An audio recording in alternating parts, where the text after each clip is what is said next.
Hello everybody and welcome to Case Management Practice 2. This is week 4 and I'm here with Ali, and today we're going to be discussing the course up to date, as well as discussing any aspects of the course and the assessments coming up in week 6, mandatory reporting. And Ali, you were talking about the mandatory reporting process. Yep. How are you finding that? Yeah, it's fairly good. It's pretty self-explanatory. So just going through and make sure that you've got all the information. Just reporting it correctly.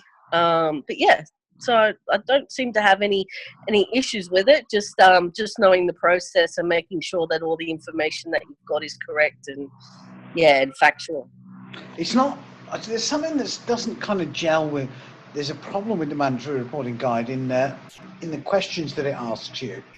And I remember one of the questions says something like, "Are you aware of, or have you been informed by the client that they have been abused in a certain way, or something like that?" And so you end up going, "No, that has not occurred." In our case study, we're using case study 1. The first client does say that she was homeless, and that she has reported that she's been raped the night before in the park while she was sleeping out. And it does say, do you have a reasonable suspicion that something has occurred, but that it was sort of reported, that it wasn't reported. And I thought, when I got my report back, I clicked the box no, because it wasn't a suspicion. It was an absolute explicit reporting that this person had been sexually abused. So it wasn't a suspicion. So I didn't tick yes. And then it came back, "Oh, you are not suspicious that this person, or this person you're not aware." And I thought, this is badly. The way somebody has arranged it, because it's kind of information tree, it's a reporting tree, the terminology they use, which is kind of weird. Yeah, well, that's good to know. So, I haven't really. I've gone through it, I think the second week, and had a bit of a play, but I haven't really, spent a few hours on it yet. This week we are talking about engaging young people in the process. This becomes, and I wonder if I've written the learning materials on this, and I wonder if I've done as good a job as I might have hoped to do, because I think this is a very key part of the child protection process, is the engagement of the young person throughout this support period. I mean, what is kind of weird about the way the course is outlined is, we talk about engaging with the young people, and then we're going to talk about engaging with the family. But this week I thought, when we do our online thing, I might share with you some specific techniques about working with younger people and communicating effectively with younger people. So I've got a document I can share with you. Let's have a look at this.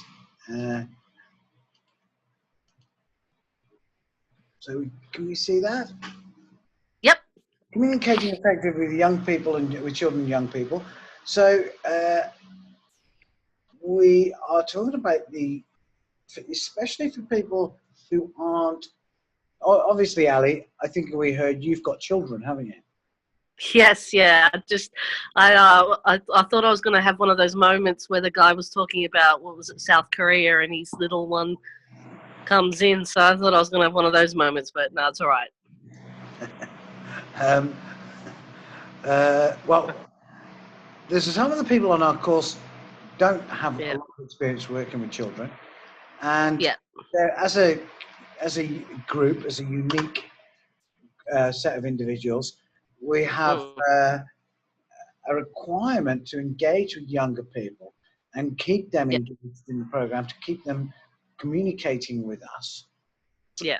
And I thought we might just have a quick run through this document Mm-hmm. because it's about our role.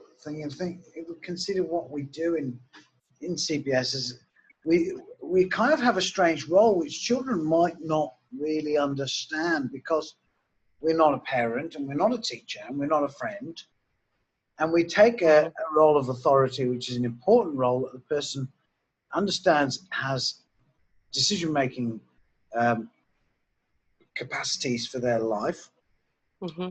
They might be variously intimidated or afraid, depending on how our roles are related to them Mm-hmm. by their parents, for example. Mm-hmm. I remember years ago, my mother used to foster children with very extreme needs. They'd come from backgrounds of being very badly abused, and Mm. the children, especially, I found some very interesting stories. For example, the CBS had been round, this was in the UK, had been round to visit families, and the families had deliberately put salt into their coffee. Mm. Now, Really? and the families kind of, sorry, the workers would go around, the case managers are sort of advised, you know, you've got to drink the coffee because you've got to kind of ingratiate yourself with the family. Yeah. And somebody, Yeah. you know, and it's rude to just kind of like not take the coffee or not drink. Yeah. Yeah. And so you sort of see there's certainly, Mm. there Okay. can certainly be resentment amongst people when you Mm. become engaged in this care process. And so the way that children are communicated that what is the role of these social workers or care workers in their lives, and Yeah. especially because as a child protection service might end up placing care orders, requesting care orders through the family court, and removing Mm. children and requesting that children are removed from the family home for their long-term benefit.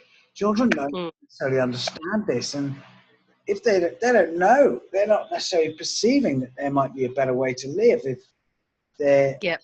in circumstances. So it's That's very right. difficult to understand how people are being communicated. Do we tell the Mm-hmm. truth? What do we say to children about this thing? Yeah, that's right. You know, it's a very difficult sort of. So that's why I thought let's have a look at this. It's a bit of a long-winded explanation. No, Um, no, no. Yep. so we're going to read through this. Children need to be consulted at all stages, so they need to be kept informed.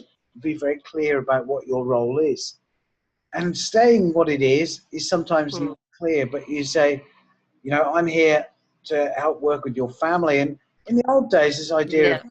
child protection services removing children. Now, Yeah. that process has, uh, Yeah.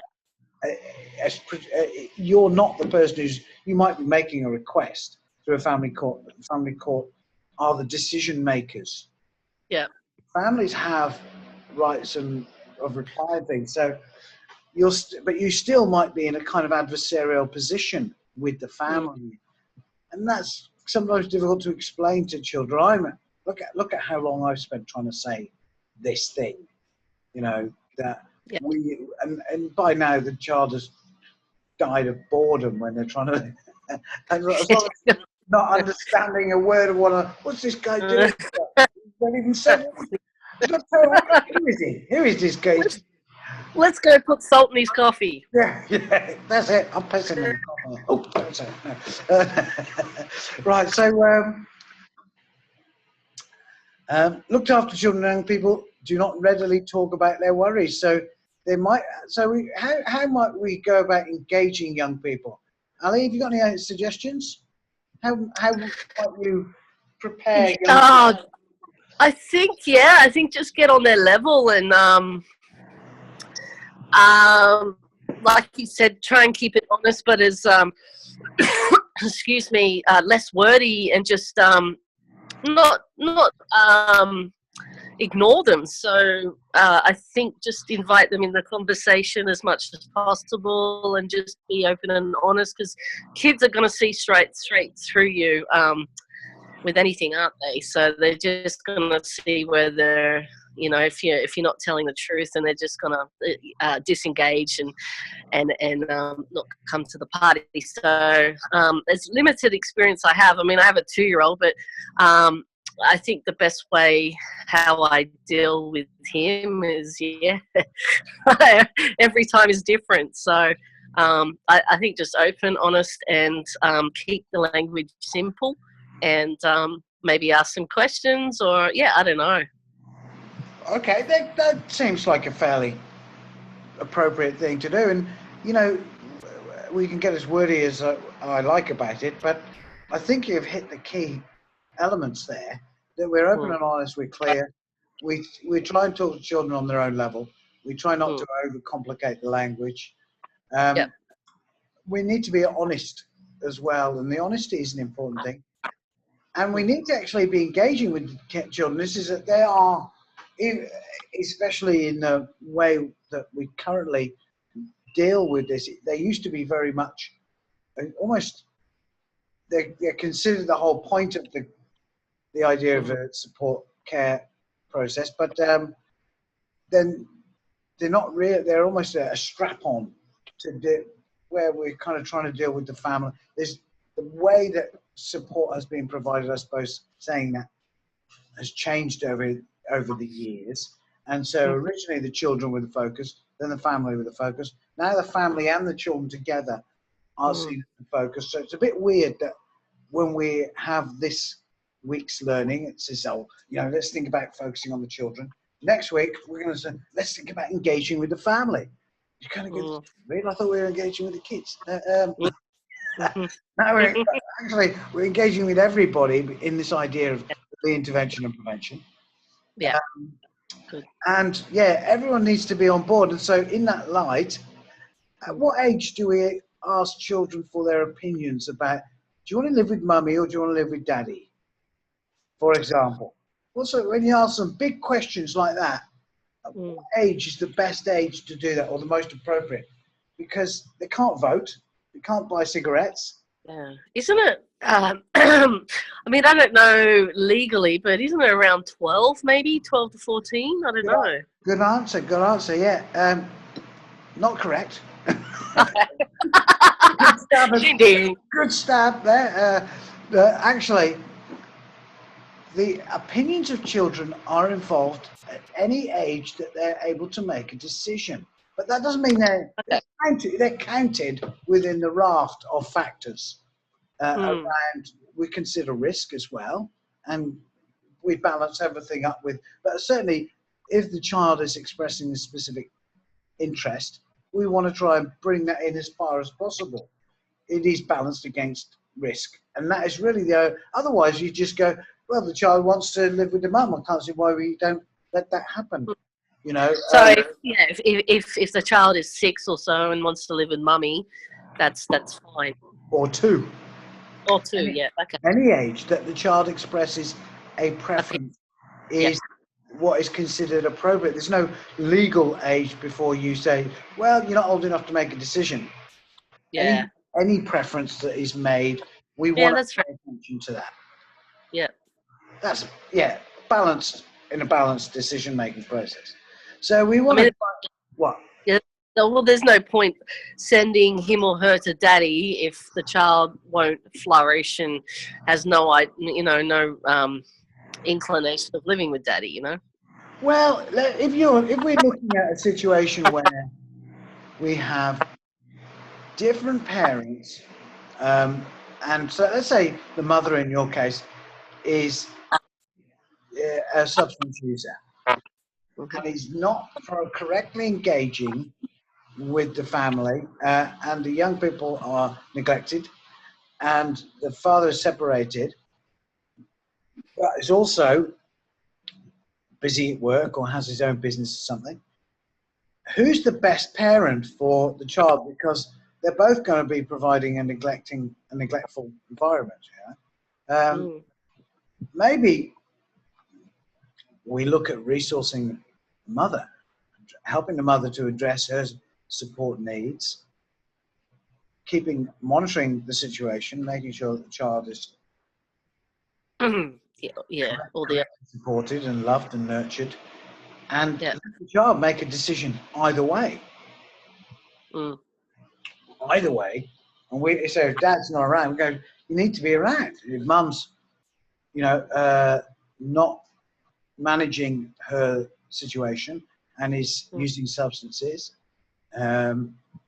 we need to be clear that that is not an appropriate way to be parenting, and that there are consequences to that as well. So, but the child gets to go and make decisions in that regard as well. So, thinking about that. So, as we go down our list as well, Yep. that we communicate with children by also, when we're engaged in the support process, taking time alone in private with everybody being fully aware of the circumstances, to sit down and give some time to the child to engage in discussions with them. And as we can see here, we engage with some play activities. We let the children do some play, and then you might be able to engage in some questioning in a very kind of slow and strategic manner. You don't kind of go in there and, does mummy abuse you? That might not be the most effective strategy to get the information that you need, but you can, how do you feel about, being at home with your mum when you're alone, and does she drink a lot, and how does that make you feel? And you start trying to talk to the child on that level, and then maybe not focusing too much on it, especially if the child is particularly uncomfortable with that. You don't necessarily need to get an intensive interrogation going on. You can just, and then at the same time, we have to balance any information we get from those learning discussions. And say, this person is still a child, and that maybe they don't have communication tools. So would that process take a while, like to build that rapport with the child? Could it take a few sessions, or do you just want to get as much information in the first meeting? That's a great question. That is a great question. No, you would never throughout the entire support period base anything on one thing. And except for so you're always assessing is the answer. You're always assessing. And so if at some point, you might think everything's fine, and that you're working with a young person, they're a bit quiet, but they're not really engaging. They don't seem to be that troubled. They're just a bit quiet. And then you start noticing some bruises. And then you notice some other bruises. And you go, wait a minute, what's going on with this child? You want to start, as soon as you have any suspicions, you want to start trying to investigate what that is in a careful manner. There was a case in England of the Child Protection Service going in, and somehow this town racked up this humongous number of child abuse cases and children being removed from the home. This was in the 80s. Really statistically disproportionate numbers of children being removed from the home. And it was one town one service was incredibly aggressive about interpreting. Really? Oh, I can't remember the name now, but I should. Wow. I'll try and pull up this as a case thing, because this is a very interesting case where, you've got these super aggressive social workers who've gone in, and basically they'd used some assessment tools and misused the assessment tools, and got some children were, are you happy with mummy? No, why not? Well, she must be abusing you. Okay, good. You're removed. We made. Where it could have been, no, she gave me Brussels sprouts. I hate her. She makes me she provides correct parenting boundaries, and I'm not happy about that. You know. Yeah. Wow. So that whole thing, that is not, I'm not exaggerating at all.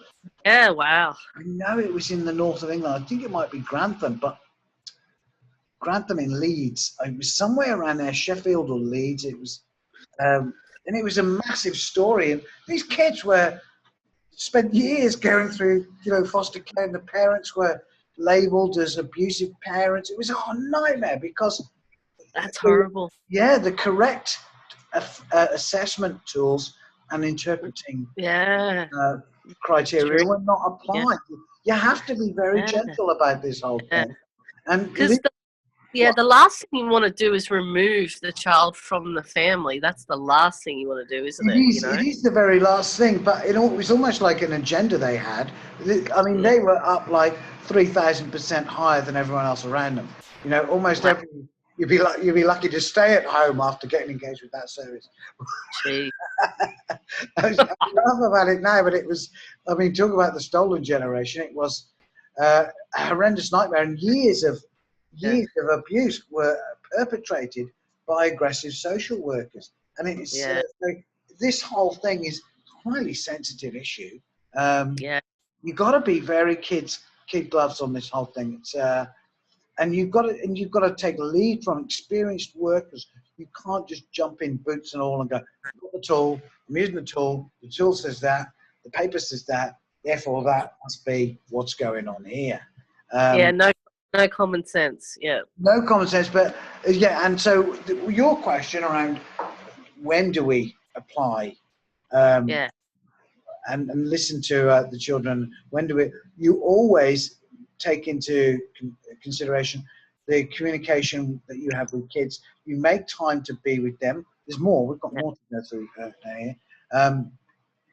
The universal human rights for children suggest that we always have to listen to children, understand what it is they're saying, what they need, and balance that with the fact that, as I was saying before, they often have a limited ability to be able to communicate. They lack maturity, they lack language, they lack understanding of being able to nuance their feelings. Things can be, do you always feel good around mummy? No, really? Oh, come with me. I mean, they lack the ability to show nuance and say, sometimes mum's a bit of a bitch, or sometimes she shouts at me, she gets angry because, and I don't think it's right. Yeah. So I think I've got every right not to go to bed when I want to not go to bed. But at the end of the day, you kind of, if you were to be able to communicate, that might be the true understanding of the communication you had with that child. Were they able to articulate properly? Which they can't. And that goes in both ways, where they can't necessarily communicate with their parents either when they need to say to their parents, look, I'm not comfortable with the way this communication's going, or I think you should stop hitting me, and here's why, so we recognize that children are very limited, and our job is to kind of create environments where we are able to let children say what they mean, and then we try not to interpret that beyond what they might mean. So that, I suppose, that is the takeaway from this. I'm wondering if I think I covered that. Pretty much covers a lot of that. And then then considering placements, and then making sure that we consider the and balance the needs of children in placements. Often we find that taking children out of home can be a very negative process forever. It's true. Yeah, exactly. Yeah. What were you saying? I just said, it's traumatic for them, I mean, going to a completely different caregiver who they don't trust, they don't know, and being confused about what the situation back home, and and then they internalize everything, and it's just a long road of dealing with emotions and pain. So, yeah, I can understand. And there's a thing called homeostasis. You know, Yep. a sense of feeling a place of Yep. home and a Yep. placement where they feel safe. And even Yep. an abusive environment can Yep. create a sense of homeostasis for people. Yep. So the making people feel unstable and actually the involvement as a service, just the involvement alone of the service can develop a situation where children feel that their sense of homeostasis is affected. Yep. So we need to bear that in mind. Hello, Sally. We're coming to the tail end of this meeting for Case Management 2. And I'll stop the recording now. I think we pretty much covered the same the things we need to cover.